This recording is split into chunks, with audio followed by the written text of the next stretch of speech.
సరిగా 30 ఏళ్ల క్రితం సెప్టెంబర్ 1వ తేదీనే ముఖ్యమంత్రిగా చంద్రబాబు నాయుడు తొలిసారి ప్రమాణ స్వీకారం చేశారు. చంద్రబాబు నాయుడు సుదీర్ఘంగా 30 ఏళ్ల కాలం పాటు తెలుగుదేశం పార్టీని పూర్తిగా తన గుప్పెట్లో పెట్టుకొని పదే పదే ఓడిపోయినా మళ్ళా పైకి లేచి రాగలుగుతున్నారంటే అందుకు కొన్ని విజయ రహస్యాలు కూడా ఉన్నాయి చంద్రబాబు నాయుడు గారి దగ్గర. చంద్రబాబు నాయుడు గారికి బాగా తెలుసు, ఏ సేవ కూడా ఉచితంగా లభించదు.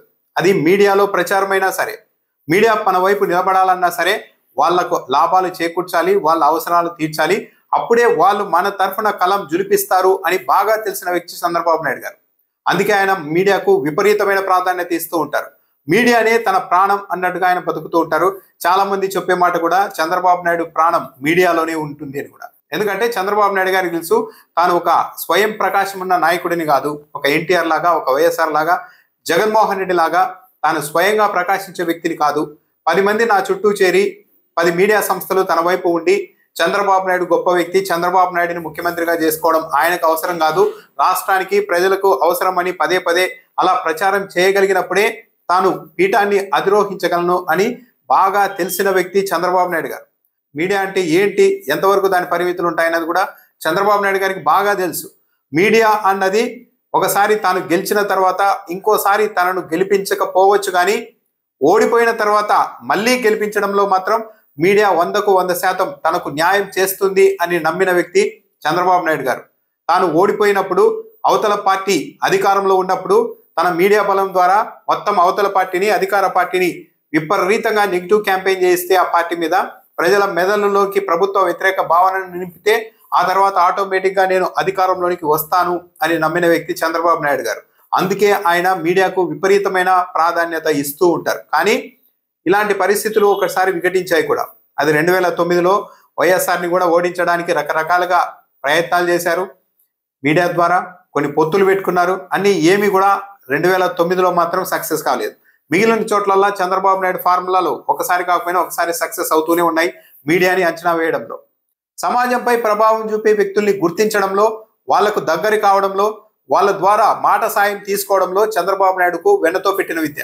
అలాంటి రాజకీయాన్ని ఇంకెవరు కూడా చేయలేరు. అందుకే సమాజంలో కాస్త పలుకుబడి ఉన్న వాళ్ళందరినీ కూడా చంద్రబాబు నాయుడు వాళ్ళ తరఫున వాళ్ళ పట్ల విపరీతమైన స్నేహభావాన్ని, విధేయతను ప్రకటిస్తూ ఇంతకు మించిన వ్యక్తి ఇంకెవరుంటారు అన్నట్టుగా వాళ్ళలో కూడా ఒక భావన కలిగించి వ్యక్తిగతంగా వాళ్ళ అభిరుచుల్ని మార్చేసి వ్యక్తిగతంగా వాళ్ళ మనుషుల్ని గెలిచి మొత్తం సమాజం మీద చంద్రబాబు నాయుడే గొప్ప నాయకుడు అని అలా సమాజం పైన ప్రభావం చూపే నాయకులతో, వ్యక్తులతో చొప్పించడంలో చంద్రబాబు నాయుడు తొలి నుంచి కూడా సిద్ధహస్తుడనే చెప్పాలి. అందుకే చూడండి, సమాజం మీద ప్రభావం చూపే చాలా మంది వ్యక్తులు చంద్రబాబు నాయుడుని కీర్తిస్తూ ఉంటారు. వాళ్ళకు కింది సమాజం, పేదరికం, మధ్యతరగతి వ్యవహారాలు ఇవన్నీ సంబంధం లేదు. చంద్రబాబు నాయుడు మాతో చాలా సన్నిహితంగా ఉంటారు, మాకు విపరీతమైన గౌరవం ఇస్తారు, కాబట్టి ఇక మేము కూడా అదే విధంగా ఉండాలి కదా అన్నట్టుగా సమాజం మీద వాళ్ళు చంద్రబాబు నాయుడుకి అనుకూలంగా ప్రభావం చూపేందుకు ప్రయత్నిస్తుంటారు. ఇలాంటి వాళ్ళందరినీ గ్యాదర్ చేయడంలో కూడా చంద్రబాబు నాయుడు విజయం సాధిస్తూ ఉన్నారు. దాని ద్వారానే రాజకీయంగా కూడా విజయాలు సాధిస్తూ వచ్చారు. జగన్ పార్టీ పెట్టింది మొదలు ఇప్పటి వరకు కూడా జగన్ లాంటి దుర్మార్గుడు ప్రపంచంలో మరొకరు ఉండరు అని చంద్రబాబు నాయుడు ప్రచారం చేయిస్తూ ఉన్నారు. అయితే ఇలాంటి ప్రచారం ఒక జగన్మోహన్ రెడ్డి మీదే చంద్రబాబు నాయుడు చేయిస్తున్నారు అనుకుంటే అమాయకత్వం. చంద్రబాబు నాయుడు ఇలాంటి ప్రచారం ఎవరి మీదైనా తనకు రాజకీయంగా ఎదురు నిలబడుతున్నారు, తన ప్రయోజనాలకు విఘాతం కలిగిస్తున్నారని తెలిస్తే ఎవరి మీదైనా సరే ఇదే ఫార్ములాను ప్రయోగిస్తారు. గతంలో పెద్ద పెద్ద వాళ్ళ మీద కూడా ఇదే ఫార్ములాని చంద్రబాబు నాయుడు గారు విజయవంతంగా ప్రయోగించిన ఉదంతాలు కూడా ఉన్నాయి. కానీ కేవలం జగన్మోహన్ రెడ్డి ఒక్కరే దుర్మార్గుడు అన్నట్టుగా ఈ రోజు ఈ స్థాయిలో ప్రచారం చేస్తున్నారంటే ఏ నాయకుడు, ఏ పార్టీ నిలబడనంతగా తనకు జగన్మోహన్ రెడ్డి ఎదురు నిలబడుతున్నారు. కాబట్టి చంద్రబాబు నాయుడు ఈ స్థాయిలో జగన్మోహన్ రెడ్డికి వ్యతిరేకంగా తన మీడియా ద్వారా ప్రచారం చేయించాల్సి వస్తుంది. అసలు ఎన్టీఆర్ను గద్దె దించిన సమయంలో చంద్రబాబు నాయుడే స్వయంగా ఎన్టీఆర్ గురించి చేసిన వ్యాఖ్యలు వింటే ఒకసారి గుర్తు చేసుకుంటే, ఓకే, జగన్మోహన్ రెడ్డి కాదు, ఈ ప్రపంచంలో ఎవరినైనా సరే తనకు ఎదురున్నారు, తన లాభాలకు ఎదురున్నారని తెలిస్తే చంద్రబాబు నాయుడు ఇదే తరహాలో ప్రచారం చేయిస్తారు అన్నది చాలా క్లియర్గా అర్థమవుతుంది. ఎన్టీఆర్ అవసరం మాకు లేదు అంటూ ఇంటర్వ్యూలు ఇచ్చారు ఆ సమయంలో చంద్రబాబు నాయుడు గారు స్వయంగా. ఎన్టీఆర్కి అసలు నైతిక విలువలే లేవని చెప్పారు. ఎన్టీఆర్కి నైతిక విలువలు లేవని ఎలా చెప్తారు అని ప్రశ్నించినప్పుడు ఇదే ఎన్టీఆర్ ఎమ్మెల్యేలంతా తనను వెన్నుపోటు పొడిచి చంద్రబాబు నాయుడుతో వెళ్ళిపోయారని చెప్పాడు. మళ్ళీ ఆ తర్వాత మీరంతా రండి అని పిలుపునిస్తున్నారు, ఎమ్మెల్యేలంతా వెనక్కి రండి అని పిలుపునిచ్చారు. మరి నైతిక విలువలు ఉన్న వ్యక్తి అయితే వెన్నుపోటు పొడిచి వెళ్ళిపోయిన ఎమ్మెల్యేలను వెనక్కి రావాల్సిందిగా ఎలా పిలుస్తారు? ఇదే ఎమ్మెల్యేలు మద్యానికి, డబ్బుకు చంద్రబాబు నాయుడు వద్ద అమ్ముడుపోయారని ఎన్టీఆర్ ప్రచారం చేశారు. మరి అలా అమ్ముడుపోయిన వాళ్ళని మళ్ళా వెనక్కి ఎలా పిలుస్తారు? ఎన్టీఆర్కి నైతిక విలువలు లేవు కాబట్టి ఎమ్మెల్యేలంతా వెనక్కి రావాల్సిందిగా పిలుపునిస్తున్నారని ఆ రోజు అప్పట్లో ఇంటర్వ్యూలో మాట్లాడారు చంద్రబాబు నాయుడు గారు. అయితే విచిత్రం ఏంటంటే ఎన్టీఆర్ అవసరం మాకు లేదు అని ఇంటర్వ్యూలు ఇచ్చిన చంద్రబాబు నాయుడు గారే 2004లో ఓడిపోయిన తర్వాత ఎన్టీఆర్ అవసరం మళ్ళా ఉందని గుర్తించి అప్పటి నుంచి ప్రతి వేదిక మీద ఎన్టీఆర్ విగ్రహానికి పూలదండ వేసి కార్యక్రమాన్ని ప్రారంభించడం మొదలుపెట్టారు. ఒక దశలో నిజంగానే ఎన్టీఆర్ అవసరం లేదు, నేనే స్వయం ప్రకాష్ని అని భావించిన చంద్రబాబు నాయుడు గారు తెలుగుదేశం పార్టీ సభ్యత్వ రసీదుల మీద కూడా ఎన్టీఆర్ పేరు లేకుండా, ఎన్టీఆర్ ఫోటో పేరు లేకుండా చేసేశారు. కానీ 2004లో ఓడిపోయిన తర్వాత మళ్ళా ఎన్టీఆర్ అవసరాన్ని గుర్తించి అప్పటి నుంచి ఎన్టీఆర్కు పూలదండలు వేస్తూ ఉన్నారు. ఒక జగన్మోహన్ రెడ్డి ఒక ఎన్టీఆరే కాదు, వ్యక్తిత్వ హననం ఎదురు నిలబడుతున్నారు, ఇబ్బందులు వస్తున్నాయి అన్నప్పుడు ఎవరి మీదైనా చంద్రబాబు నాయుడు గారు ఇదే తరహాలో దాడి చేయించారు తన మీడియా ద్వారా. లక్ష్మీ పార్వతి విషయంలో అదే జరిగింది. అంతేందుకు నరేంద్ర మోడీని ఉద్దేశించి 2019 ఎన్నికలకు ముందు ఏ స్థాయిలో వ్యక్తిగతంగా హననం చేశారు.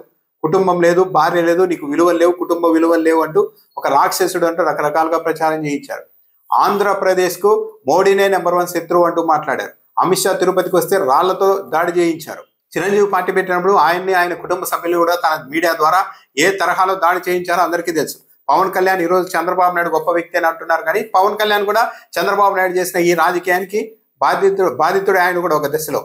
2019 ఎన్నికలకు ముందు తెలుగుదేశం పార్టీ జనసేన విడిపోతున్నాయని తెలిసినప్పుడు మీడియా ద్వారా ఏకంగా పవన్ కళ్యాణ్ అమ్మగారిని దూషించే వాళ్ళని కూడా తీసుకొని వచ్చి డిబేట్లు పెట్టిస్తే స్వయంగా పవన్ కళ్యాణ్ అన్నారు, నారా లోకేష్ మా అమ్మగారిని దూషించావు, తిట్టించావు, గుర్తు పెట్టుకుంటాను అని. మళ్ళీ కలిసిపోయేసరికి ఇప్పుడు పవన్ కళ్యాణ్ మంచి వ్యక్తి అయ్యారు, అంతే సింపుల్. కానీ జగన్మోహన్ రెడ్డి ఒక్కరు చాలా సుదీర్ఘకాలంగా ఎక్కడా రాజీ పడకుండా నిలబడుతూ ఉన్నారు కాబట్టి చంద్రబాబు నాయుడు ఈ తరహాలో దాడి చేస్తున్నారు. ఒక సమయంలో సోనియా గాంధీ ఇటలీ దయ్యం అన్నారు, కొడవళ్ళు తీసుకొని కాంగ్రెస్ వాళ్ళని నరికేయండి అన్నారు. ఇప్పుడు కాంగ్రెస్ పార్టీ ఏపీలో సరెండర్ అయ్యి పరోక్షంగా జగన్మోహన్ రెడ్డికి వ్యతిరేకంగా తనకు అనుకూలంగా ఉండడంతో కాంగ్రెస్ పార్టీని ఇప్పుడు ఏమీ అనడం లేదు. అంటే ప్రజలు గుర్తించాల్సింది ఏంటి, తెలుగుదేశం పార్టీ కావచ్చు, తెలుగుదేశం పార్టీ మీడియా ఒక నాయకుడిని దుర్మార్గుడు అని పదే పదే ప్రచారం చేస్తోంది అంటే అతడు నిజంగా దుర్మార్గుడే అని కాదు అర్థం. చంద్రబాబు నాయుడు రాజకీయ ప్రయోజనాలకు వ్యతిరేకంగా నిలబడుతున్నారని అర్థం. రాజకీయంగా చంద్రబాబు నాయుడు ప్రయోజనాలకి, ఆర్థికంగా చంద్రబాబు నాయుడు ప్రయోజనాలకు విఘాతం కలిగించే విధంగా అవతలి వాళ్ళు వ్యవహరిస్తున్నారని అర్థం. అందుకే వాళ్ళ మీద చంద్రబాబు నాయుడు ఇలా వాళ్ళంతా దుర్మార్గులు అని ప్రచారం చేయిస్తూ ఉంటారు అన్నది నిజం. ఇంకా ఇటీవల జగన్మోహన్ రెడ్డిని ఉద్దేశించి జగన్ లాంటి వాళ్ళంటే పారిశ్రామికవేత్తలు రారు, జగన్ చూసి పరిశ్రమలు పారిపోతున్నాయంటూ పదే పదే ప్రచారం చేస్తున్నారు. ఈ ప్రచారం కూడా ఒక జగన్మోహన్ రెడ్డి మీదే చేసింది కాదు. ఎన్టీఆర్ ని గద్దె దించిన సమయంలో ఇచ్చిన ఇంటర్వ్యూలో స్వయంగా చంద్రబాబు నాయుడు చెప్పారు, ఎన్టీఆర్ రాజకీయ వాతావరణం కారణంగా పరిశ్రమలు కూడా వెనుకడుగేసే పరిస్థితి వచ్చింది, తాము ఒక సుస్థిరమైన ప్రభుత్వాన్ని ఏర్పాటు చేస్తున్నాం, ఇకపైన పరిశ్రమలు నిర్భయంగా ఇక్కడికి రావచ్చు అని పిలుపునిచ్చారంటే రాజకీయంగా ప్రతి అంశాన్ని తన ప్రత్యర్థుల్ని, తనకు గిట్టని వాళ్ళను, వ్యతిరేకంగా ఉన్న వాళ్ళని దెబ్బకొట్టడానికి వీళ్ళుంటే పరిశ్రమలు రావు, పారిశ్రామికవేత్తలు పారిపోతారు, నేనుంటేనే సుస్థిరంగా పారిశ్రామిక అభివృద్ధి ఉంటుంది అని ఒక ప్రచారం చేస్తూ ఉంటారు. కానీ చంద్రబాబు నాయుడు గారి అధికారంలో ఉన్నప్పుడు ఎప్పుడూ కూడా గతంలో 14 ఏళ్ళు చూస్తే 14 ఏళ్ళు రెవెన్యూ లోటే ఉంటుంది, అప్పుల మోత మోగుతూనే ఉంటుంది. అవతల వాళ్ళ అప్పులు 10 రూపాయలు అప్పు చేసినా కూడా అది 1,00,000 రూపాయల అప్పులా ప్రచారం చేస్తారు. కానీ చంద్రబాబు నాయుడు స్వయంగా 1,00,000 రూపాయలు అప్పు చేసినా సరే దానికి 10 రూపాయలు అప్పు చేశారన్న ప్రచారాన్ని కూడా రాకుండా జాగ్రత్త పడుతూ ఉంటారు. కానీ ఈసారి వైఎస్ఆర్ కాంగ్రెస్ పార్టీ, వైఎస్ఆర్సీపీ మీడియా ఉంది కాబట్టి చంద్రబాబు నాయుడు విషయాలన్నీ బయటకు వస్తున్నాయి కాబట్టి జగన్మోహన్ రెడ్డిని ఆ స్థాయిలో ప్రతిఘటించేందుకు, ఆయన మీద దాడి చేసేందుకు తన మీడియా బలాన్ని చంద్రబాబు నాయుడు ఉపయోగిస్తూ ఉంటారు. చంద్రబాబు నాయుడు రాజకీయాల్లో మరో బలం ఏంటంటే చంద్రబాబు నాయుడు రాజకీయ పార్టీలు అన్నవి సిద్ధాంతాలతో నడవడం లేదు, వ్యక్తుల ఆలోచనలు, అభిరుచుల ఆధారంగానే నడుస్తాయని గుర్తించిన వ్యక్తి చంద్రబాబు నాయుడు. అందుకే వాళ్లకు అవసరాలు ఉంటాయి, వాళ్ళు ఏ పార్టీలో ఉన్నా సరే వాళ్ళకు అవసరాలు ఉంటాయి.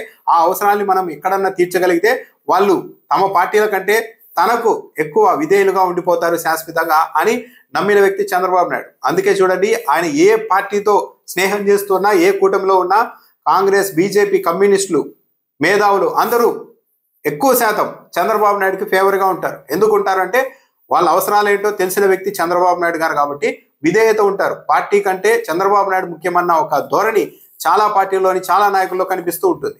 ఈ ఫార్ములాను కనిపెట్టిందే చంద్రబాబు నాయుడు. అదే సమయంలో తన రాజకీయ అవసరాల కోసం ఏ రాజకీయ పార్టీనైనా, ఏ స్నేహితుడినైనా ఏ క్షణమైనా వదిలిపెట్టేందుకు కూడా చంద్రబాబు నాయుడు గారు ఏ మాత్రం వెనుకాడరు. కానీ అలా హఠాత్తుగా రాజకీయ అవసరాల కోసం స్నేహితులకు హ్యాండ్ ఇచ్చే క్రమంలో కొన్నిసార్లు చంద్రబాబు నాయుడు విపరీతమైన ఎదురు దెబ్బల్ని కూడా చూశారు.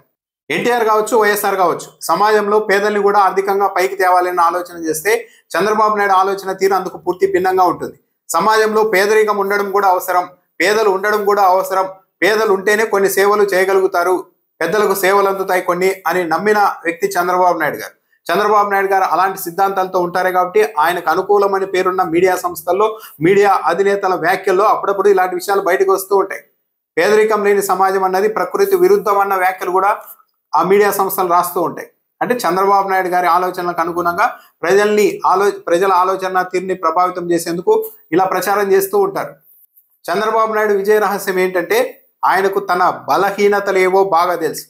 ఆ బలహీనతల్ని బలాలుగా భర్తీ చేసుకోవడానికి ఎవరిని ఏ సమయంలో ఎలా ఆశ్రయిస్తే వాళ్ళ అవసరాలు ఎలా తీరిస్తే తనకు మంచి జరుగుతుందో ఆలోచించుకోగలిగి అలాంటి వ్యూహాలని రచించి అమలు చేయగల సమర్థతే చంద్రబాబు నాయుడు సక్సెస్ ఫార్ములా.